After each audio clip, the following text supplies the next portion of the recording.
Welcome to Circle Theorems 5. This is the main theorem about circles with tangents drawn on them, and it has a name you need to learn called the alternate segment theorem. You need to know that name. Sometimes it's abbreviated AST. That's fine for your own working and stuff, but for anything formal, the full name, the alternate segment theorem. What does the theorem say?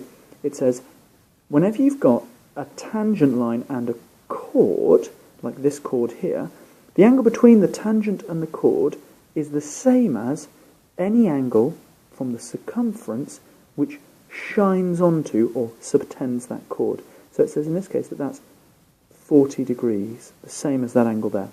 You can also use that the other way round. If you know the angle that shines onto a chord, for example, you know it's 60 degrees, then that will be the same as the angle between that chord and a tangent to the circle at that point. So this here will be 60 degrees, also because of the alternate segment theorem. Okay? So these ones are equal sort of across the triangle, and these ones are equal here, sort of across the triangle. Let me give you a couple of examples of how to use that. Okay? Here's an example. I hope you can see that. You've got a tangent here in a circle, you've got the centre of the circle, and you're told that the angle here is 140, you've got to find x. Quite tricky. The way to do it is to introduce another angle. I'll call that one y. And I can start by saying, well, y is equal to 70 degrees because the angle at the centre is twice the angle at the edge. So it's half as much as 140. Centre equals 2 edge. And now, this angle here, it's a bit confusing, but actually this angle shines onto this chord all the way across here. So the angle that shines onto a chord is the same as the angle between the tangent and the chord on the other side. So that means that y is equal to x. So x equals y, and that's the alternate segment theorem. Alternate segment theorem. I might abbreviate theorem as THM, that's probably okay. So x equals 70 degrees. And another example, final example, again, we've got the same classic thing, a circle with a tangent.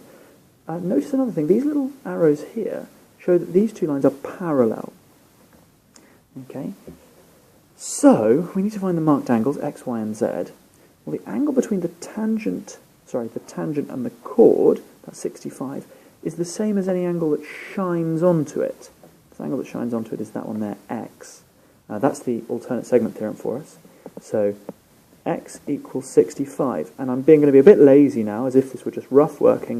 I'm just going to write AST for alternate segment theorem. Now, y, it's amazing actually, y is actually also equal to 65.